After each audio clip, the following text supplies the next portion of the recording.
Radio Free Tatooine presents Galactic War Report,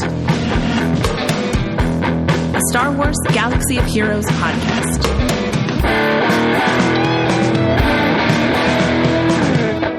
Boshuda, fellow Holotable hustlers. You're tuned into Galactic War Report, a Star Wars Galaxy of Heroes podcast that's better than some and worse than others. I'm Sean, aka the other Sean, and it's just me at the Holotable, a lonely little Holotable. We have gone through a change here at Galactic War Report. I'll just get right to it. Josh has decided to step away from the show, and it's been over 4 years that we've been doing this show together, but he's got his reasons, and it totally makes sense. I get it. You think the game is a drain on your free time and on your mental faculties? Podcasting about it can be as well. So what does that mean for the future of the show? We'll talk about that a little later on. But I want to first and foremost want to thank Josh for the 4+ years of carrying that weight here, and making this all possible. So, it's a big change. So I wanted to give it the respect it deserves before just glossing it over and moving on. So, one thing we've always done here at Galactic War Report is we've really prided ourselves on our ability to make a smooth transition. So let's celebrate some Blirfdays.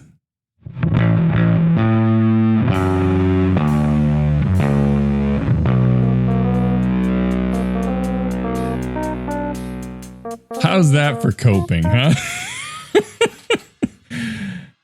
Oh, man. All right. We do have some Blirfdays this week. It's, the show must go on. And so we shall celebrate the ups and acknowledge the downs. And the ups this week, we have some fun ones. We have Punishing One turning 1 year old on the 17th. So if the world was just and fair, that would be accelerated now. So that's worth celebrating. On the 18th, we have Jedi Knight Revan turning 7? Revan is 7 years old? Yikes. On the 19th, it's Paz Vizsla turning 2023. So that's 2 years old. And then on the 20th, we have General Kenobi, Mother Talzin, and 000 all celebrating. Kenobi is 9. Holy smokes. Talzin is 8, and 000 is 3 years old. So, every single week, I read these Blirfdays and I feel so old. Like, General Kenobi is 9 years old. Ugh. I mean, I know, because like the tank takedown is that old, right? So it kind of makes sense. But Talzin is only 1 year younger. Oh my goodness! And for 8 years, she's been on my back burner of I should probably take her up higher. No, it's just not happening. Let's take a look at this week's upcoming in-game events brought to you by swgohevents.com. For a complete list of past, present, and future events, swgohevents.com is a universe of info in a galaxy of heroes. Now, this week, we are looking at, on the 17th, we have an Omega battle on Hoth. On the 18th, we have one assault battle. It'll be Military Might. Nothing on the docket for the 19th. The 20th brings us another Omega battle on Dathomir, as well as the Journey Guide Fleet Mastery event for Leviathan, Dark Sovereign. On the 22nd, we have another assault battle, Rebel Roundup. And then on the 23rd, we're looking at Defense of Dathomir. Now, we have a few actual top stories. We are going to talk more about the future of the show and all that. I don't want to give the impression that I've said my piece and now we're moving on and doing it. We'll talk more. We'll talk more for sure. But I do want to also take a moment to very sincerely thank our fantastic Patreon supporters. You've been keeping this show afloat for years. Like, we're coming up on 10 years, right? Because like the game is coming up on 10 years and we started just a couple months into it. So holy moly. Anyways, all of your support has meant so much. It has been, keeping us recording and sharing this show with everyone each and every week, or almost each and every week. We took last week off because that's when the news hit that Josh was not going to continue. So I didn't know what to do. I freaked out and we just didn't do a show. And I think that's perfectly fair. And you should too. But yeah, this consistent stream of content that we've been able to produce has really been possible because of our patrons. So I appreciate that so much. The conversations we've had in Discord, the Doth chats, all that stuff means a lot to me. So thank you for sticking with us and being a part of this community. You have made Galactic War Report what it is and kept the lights on and the sandcrawlers running. So we love that. All right, let's get into it. What is new this week? Oh my goodness, what isn't new this week? Yikes. I just found out there's an update in the App Store, so I'm going to do that shortly with like a new icon, but I don't think there's anything really loaded into it that changes instantly. I think it's kind of, sets it up for what's coming. Which is, we've got, let me pull up the details on it. We have some additive drops coming for Malicos as well as Trench. I don't think we have dates on that. Yeah, not on the official post anyways. But that's kind of interesting with those guys. They're like first time for additive drops that I'm aware of for Conquest characters. I don't mind it. I mean, if that helps catch some people, I know there's plenty of people out there that are going to welcome that. I mean, people rip on Trench for being arguably the worst Conquest character. I would say Scion of Django is definitely worse. But, I mean, those shards are not easy to get. So that's very cool. We also had Brutus become farmable. He's on Fleet 2A. It does feel like there's been a lot of fleet. I don't know the numbers on it, but it does feel like there's been a lot of fleet node characters lately. Which, I mean, I guess, sure. Like, I think for me, that's 2 active fleet farms, and I don't want another. That 2 is my limit. I can't sustain more than that. What else? We've got Balin Skull is finally going to be permanent in the journey guide on the 28th. I did not realize he wasn't there, but yeah, I guess that would make sense. It's about time. On the 28th, we also get an extra instance of the, what's it called? Beset on All Sides, Jedi Master Mace's event. Because there was some kind of hiccup last time, I don't remember exactly what it was, but a lot of people were able to clear it. It had something to do with Temple Guard. But they are giving an extra instance of that in case you were just kind of affected by that last run. And then there's, some little like bug fixes and that kind of stuff. Nothing too terribly exciting there. I think CX2 had some kind of issue with like Empire units couldn't target people who had Order 66 on them. So good that they're fixing that. But the biggest news is we got kit reveals for Forlom and for the Stranger. So that's kind of the exciting news for the week. I guess I'll start with a little bit of eeny, meeny, miny. Oh, no. Before we do those, this is another great, like, oh my goodness, I'm so old moment. For the upcoming conquest, where we're working on unlocking the Stranger, right? The feats have dropped. Like SWGOH events did a whole data mine on this stuff, and we found the feats.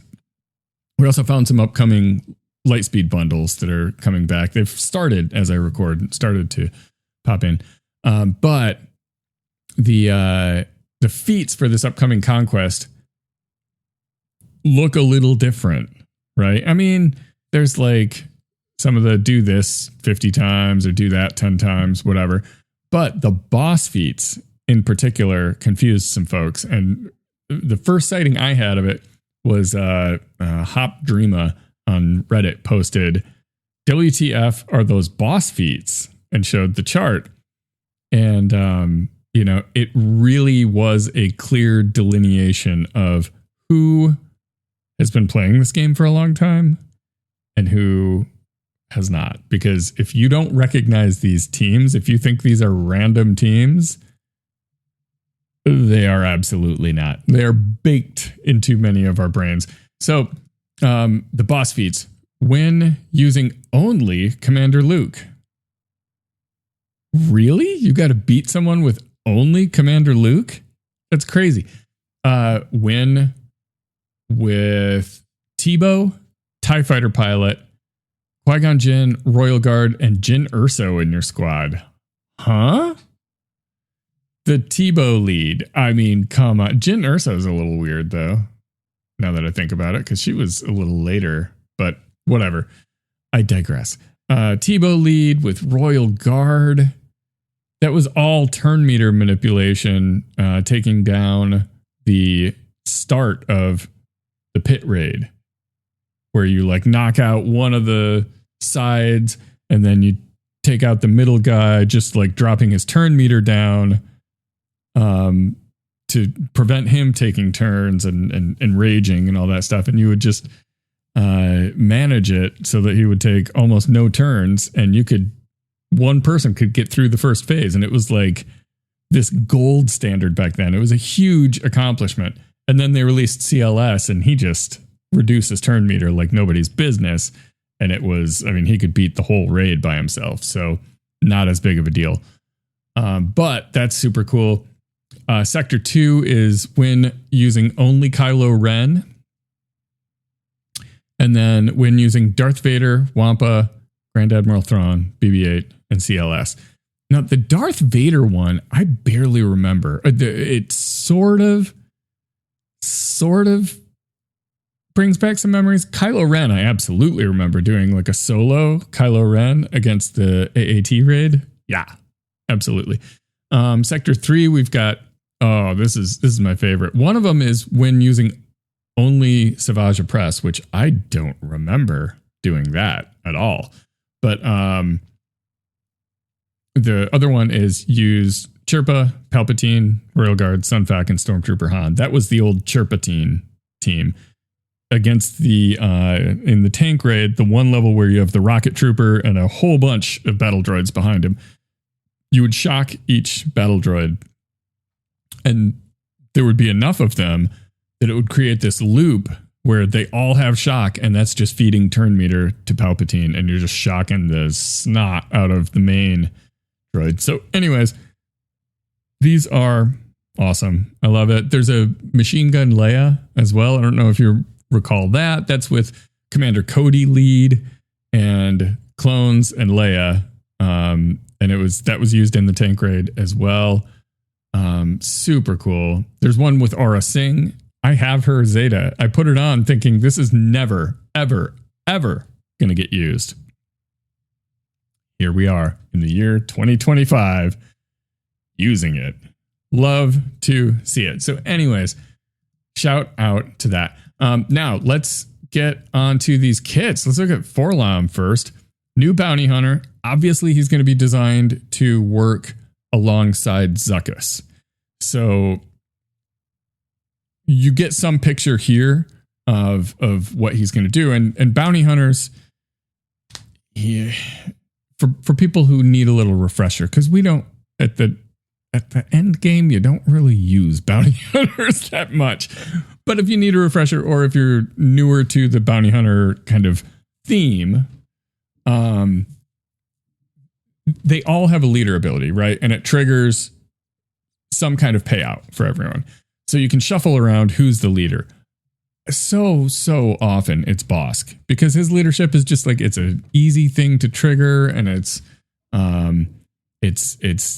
your payout is pretty cut and dry. And there's very few scenarios where you would want something else, but they all have that kind of ability, and it's kind of cool.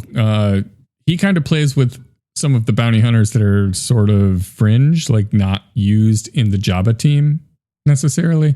In your Jabba team, honestly, you've got Bausch, Chrysanthemum, Lando, and then that fifth can be Boba Fett, it can be Cad Bane, it can be Embo, it could be Gamorrean Guard, whatever. There's a lot of possibilities there, but the main four do the hard work, and that fifth one is kind of like, whatever, you know. So that said, I think Cad Bane is going to find a home with this Forlom and Zuckuss team. So you're not going to be popping him in with Jabba very often. Not that you really do that often, but still. Okay. So he's a marquee character coming out on the 21st.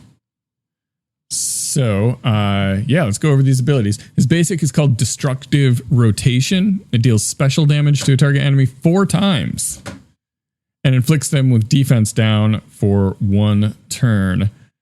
During Forlom's turn, Darkside Bounty Hunter attackers stealth for 2 turns. First special is called Relative Mercy, cooldown of 4. Dispel buffs and deal special damage to target enemy and shock them for 2 turns, which can't be evaded. If the enemy was stunned, inflict vulnerable on all enemies for 2 turns.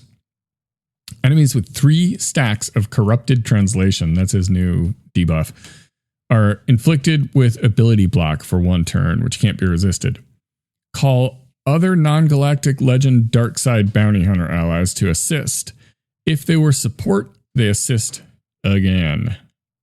And then second special is called Translation Destroy. Cooldown of 8.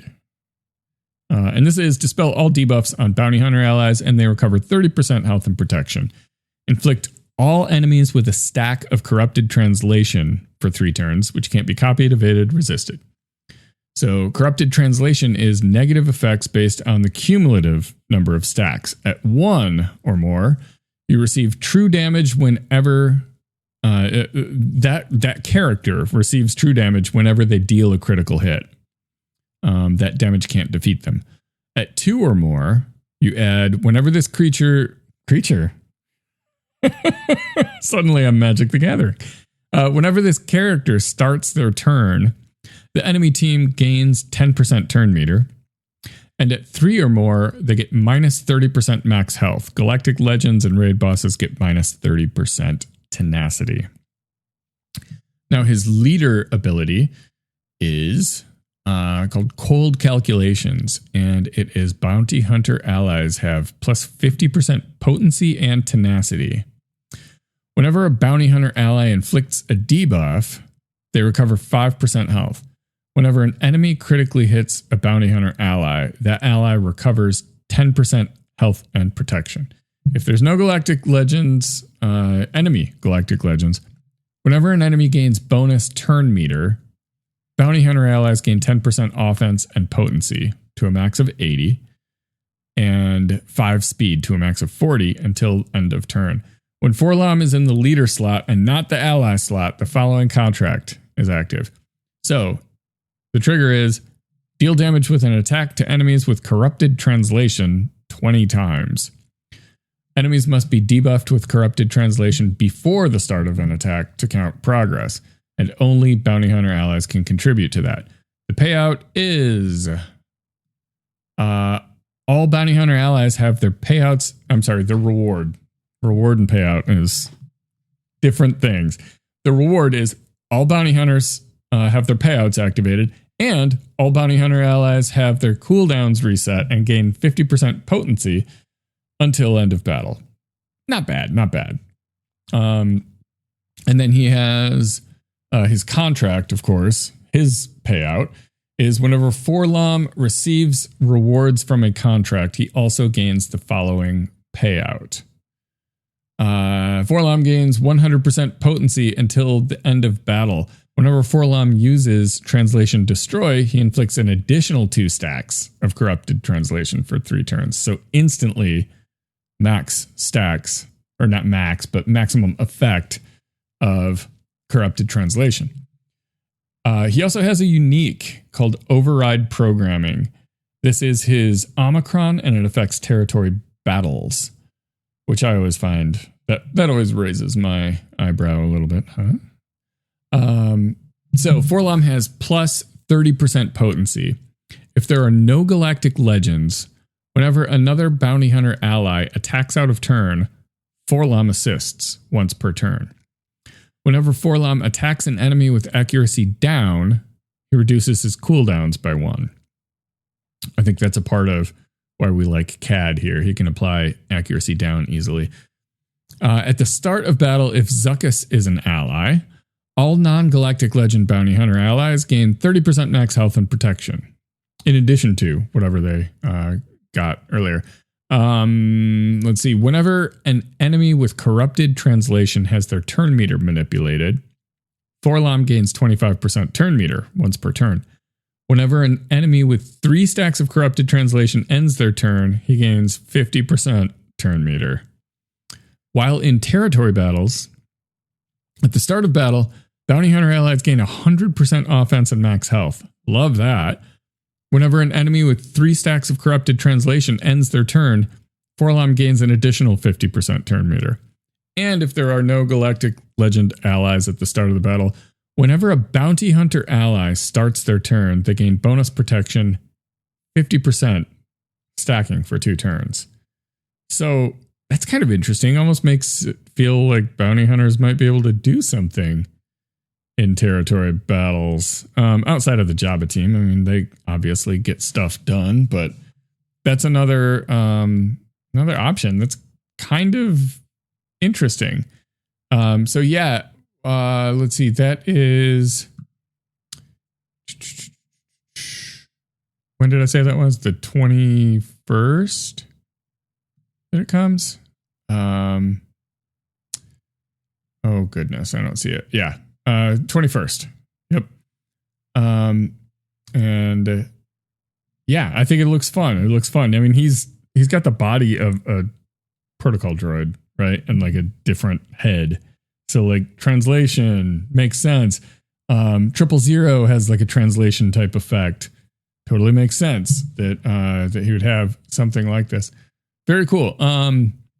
We'll see when we get Zuckuss what that's going to be, whole team dynamic is going to be like.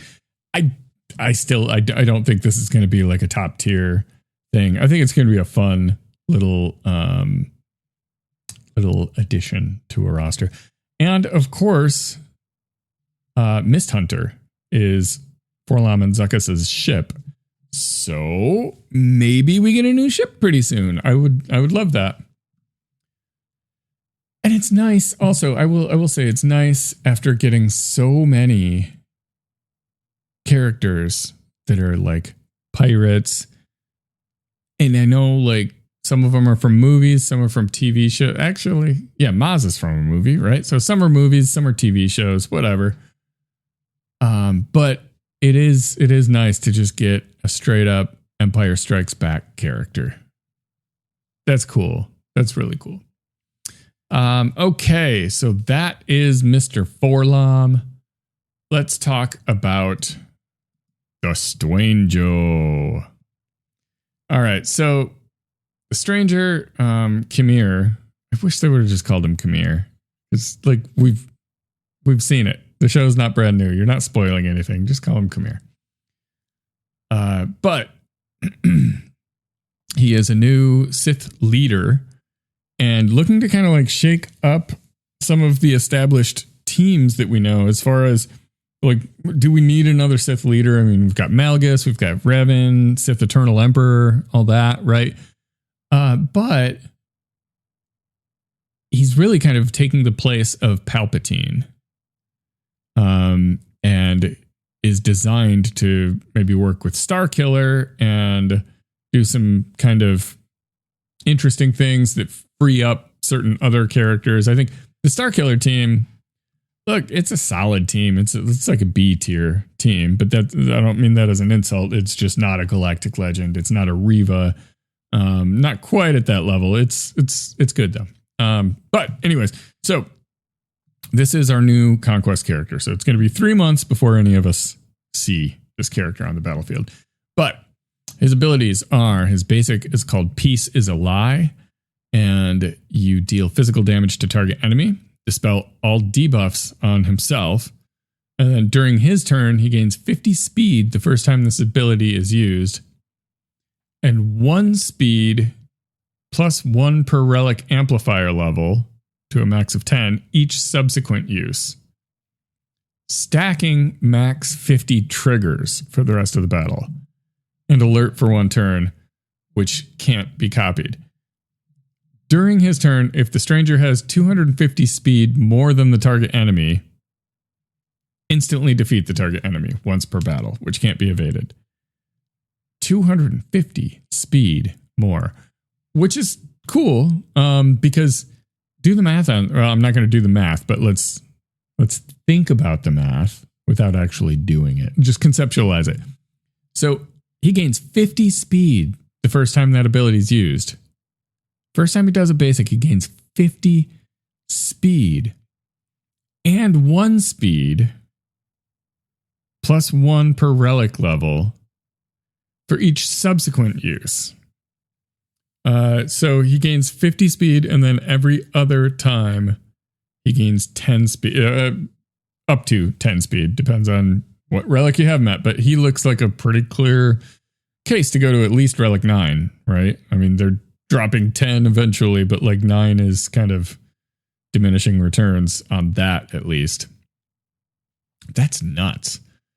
Now, also keep in mind, instant defeat ain't what it used to be. Because it used to instantly defeat people, and now it instantly defeats people who are not immune to instant defeat, which is like almost nobody lately. But all right, I still like it. Special 1 is an Acolyte kills the dream. Cooldown of 5. This is his Omicron for Grand Arena. Love to see that. This is deal physical damage to target enemy. And the Stranger gains perfect defense for 1 turn, which can't be copied, dispelled, or prevented.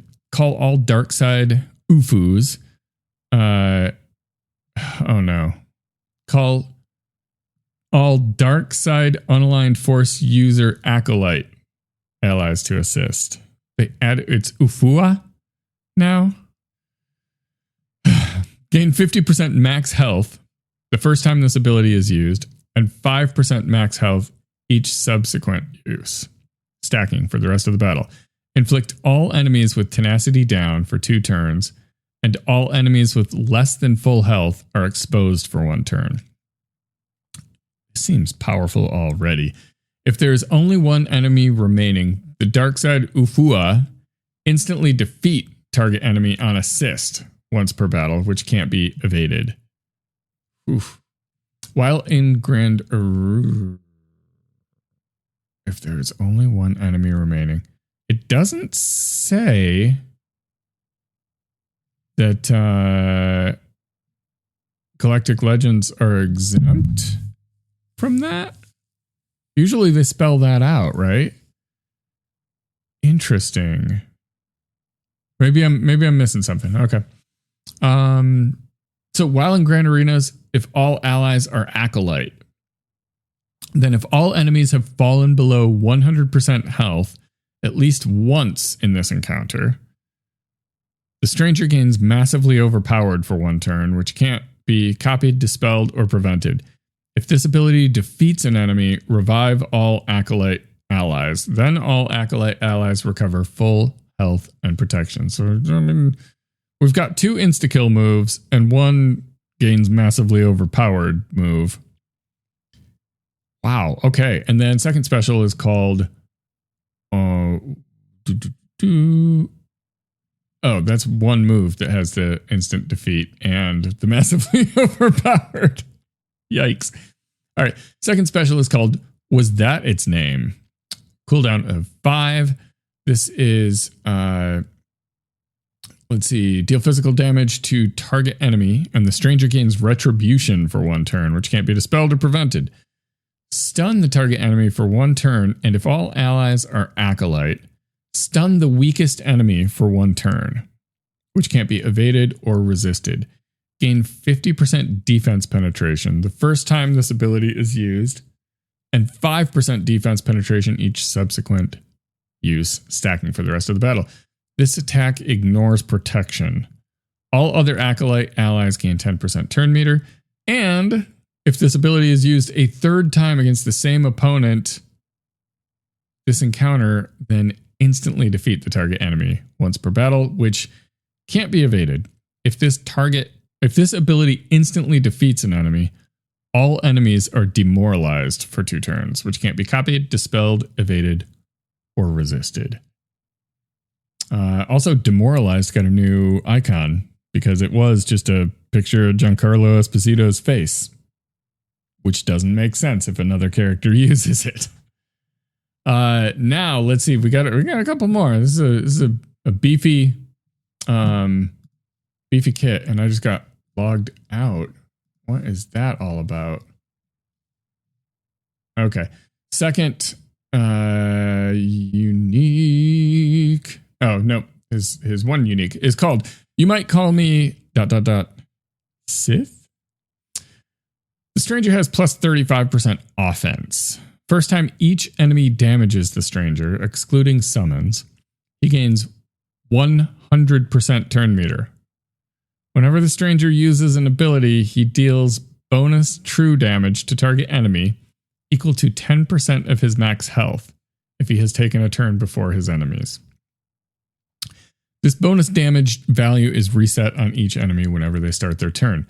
Whenever the stranger uses a special ability, he calls himself to assist and gains Cortosis armor, which can't be copied for 1 turn or until he's damaged by an enemy ability, which can't be copied. While the stranger has Cortosis armor, he's immune to turn meter reduction.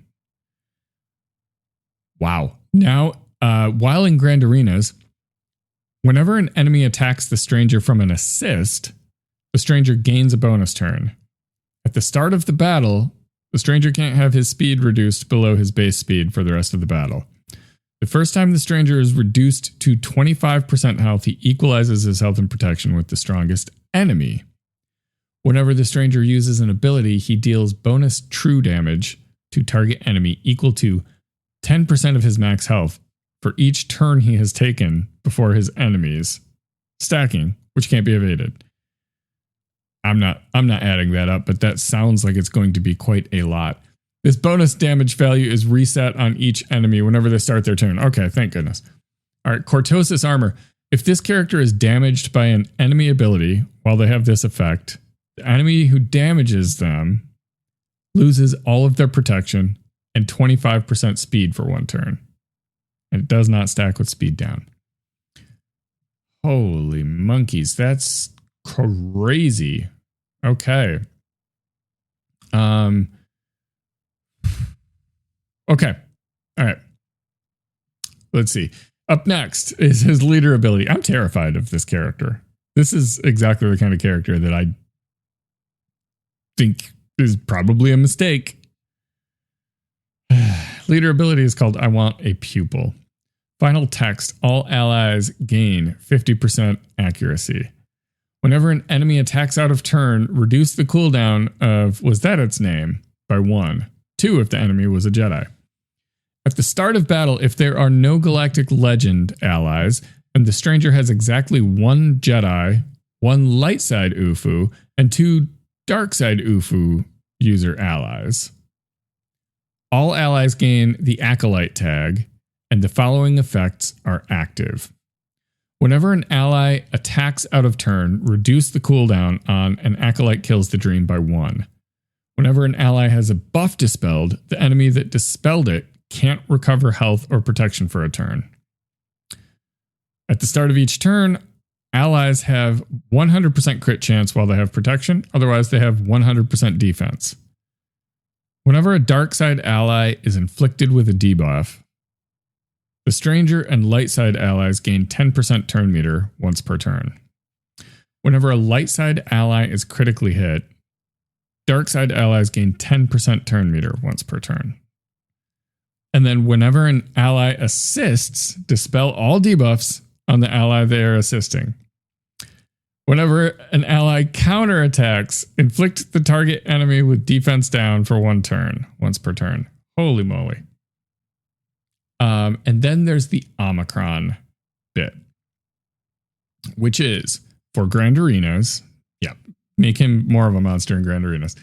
Whenever an Acolyte ally counterattacks, inflict the target enemy with Armor Shred for the rest of the encounter instead. Whenever an enemy is fractured, all enemies lose 100% turn meter, which can't be resisted. Yikes. Whenever an Acolyte ally takes damage from an enemy on consecutive turns, they gain a bonus turn. Whenever this bonus turn occurs, that ally can't gain another bonus turn this way until taking damage from an enemy on consecutive turns again. Enemies deal 35% less damage when attacking an Acolyte from an assist. And in 3v3 Grand Arenas, if the team includes 2 Darkside Unaligned Force users, this will fulfill the conditions for the Acolyte tag. That's crazy. So, Darkside, I mean, you want a Jedi, 1 light side UFU, and 2 dark side UFUs. Okay. So, I feel like this is going to be awful. Just awful. Because, look, Starkiller is a beast, right? This guy is like instant defeat, instant defeat, instant defeat. I think this is too much. I don't know who it was, but I saw someone post on Reddit about it. Like, basically this with Ezra and Starkiller, and then whoever your other 2 Darkside UFUs are, is gonna be stupid. Like, stupid. I mean, the kit design is, it's too much. They've gone way too far. I'm very confident in that. This kit is going to be a problem. It's going to be a problem.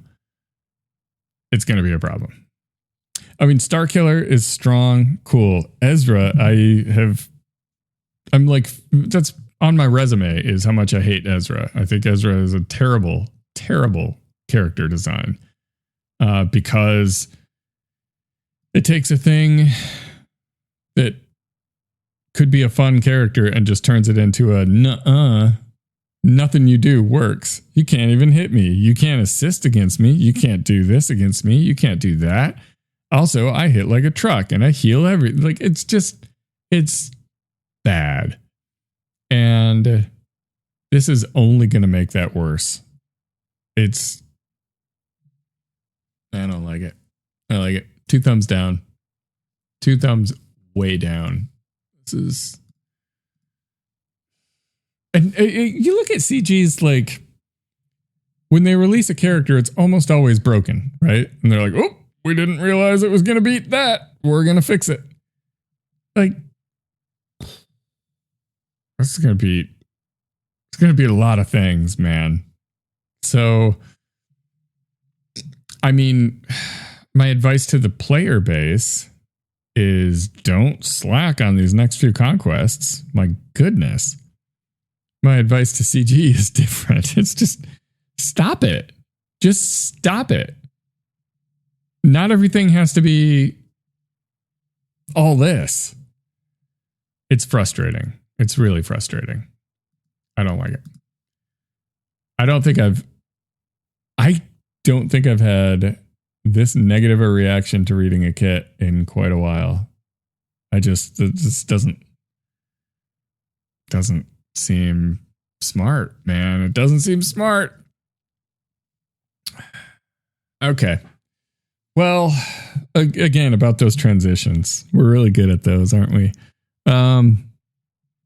So let's talk for a second here about the future of the show, right?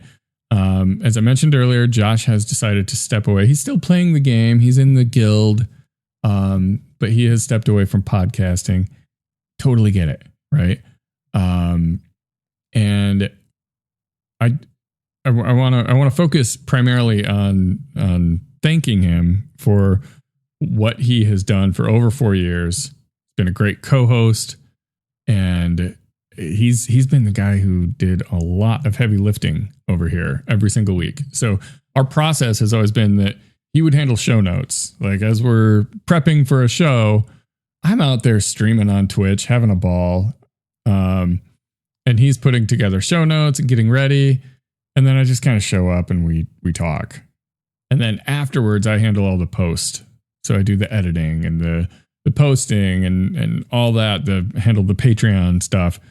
So, and it was a good split of work. I thought, I hope he did too. I think, we've talked about it. I think he did. So it worked. But like it filled, like he was not just the guy on air. He did a lot behind the scenes too. And I appreciate that partnership. So thank you very much. He brought an interesting perspective that when he joined the show, he was lower in power than me. So it was like a different state of the game. And that was interesting to hear. He's basically up in my echelon now, my GP is a little higher, but like we both have the same characters. Like it's pretty similar.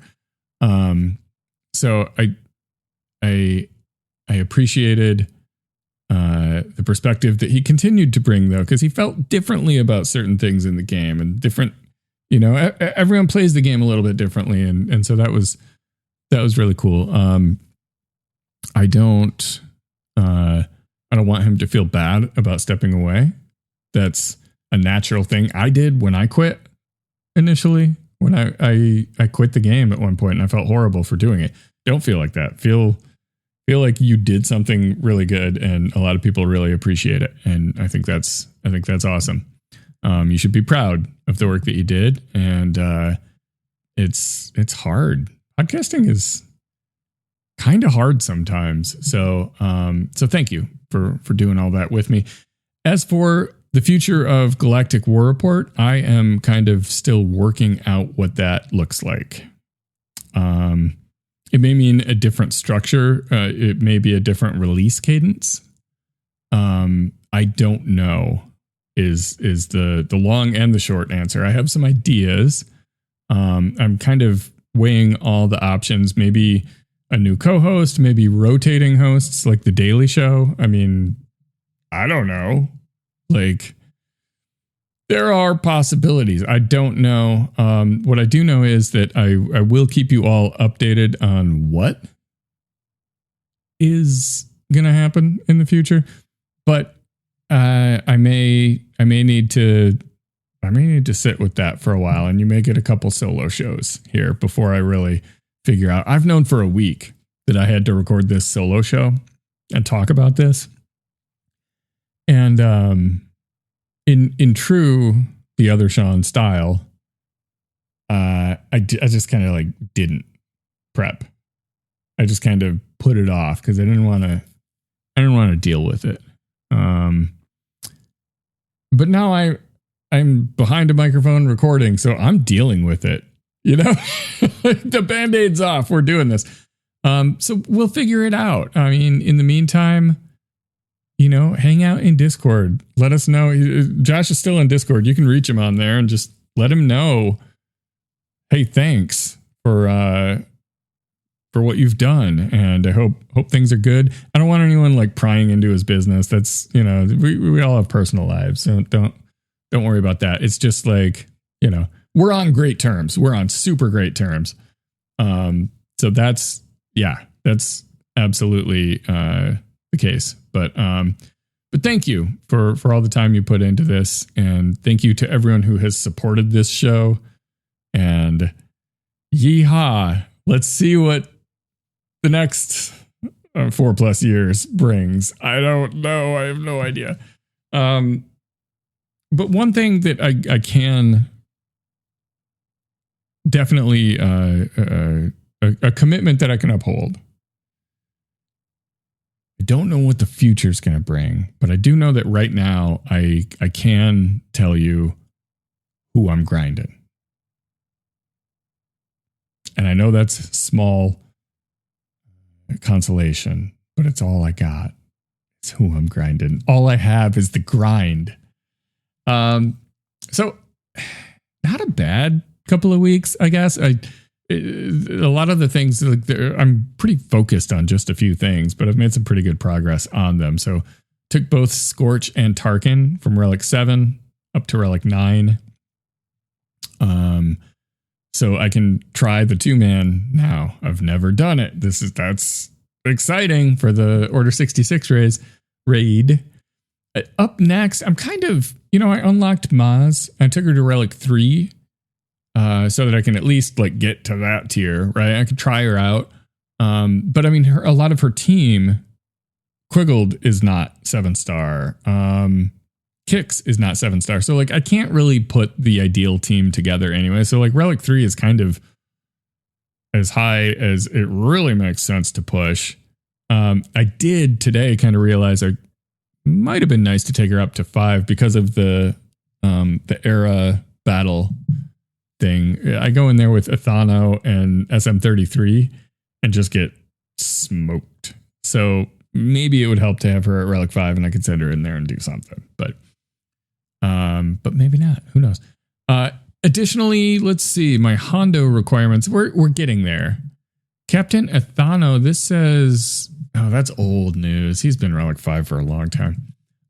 Quiggled, though, went from Relic 3 up to Relic 4 because I got him up to 5 stars. He's at 37 out of 100, up from 74 out of 85. Kix went from 45 out of 85 up to 12 out of 100. That feels downright nasty.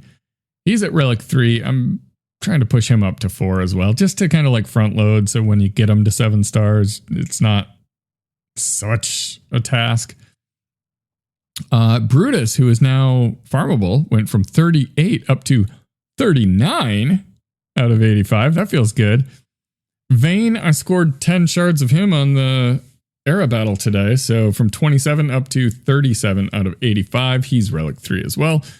And Silvo is just hanging out at 15 out of 85. He is Relic 3. Besides that, there may have been a rando here or there that I upgraded a little bit, but I think that's pretty much it.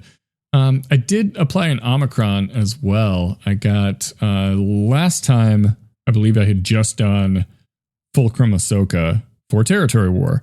And this time I did another Territory War one with General Syndulla, since I feel like that Ahsoka team is a pretty problematic team in Territory Wars. And if you can make it more problematic, you absolutely should. So I did that because, you know, I'm a jerk. My guild is so bad at territory wars, though, so it's just kind of it's fine.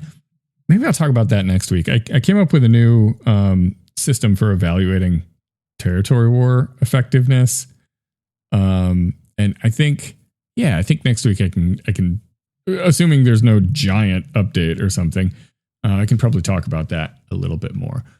Okay, so Datacrons. I ended up taking that Radis Datacron all the way up to level 15. It's nasty. So we're going to try it out. And I didn't have it for last week's Grand Arena, but I have it active now. So we'll see how it holds and see if it pays off. As far as other level 9 ones, I have Seer, CLS, Fox, which I hate, but I've rerolled it twice and I can't get anything good. I did get Ray, and I have Sonostaros. I have one other pirate one that I think is level 6. So, maybe now that I have Maz, maybe I can get a half decent pirate one. I don't think any of them are like game changers, but I'd take something.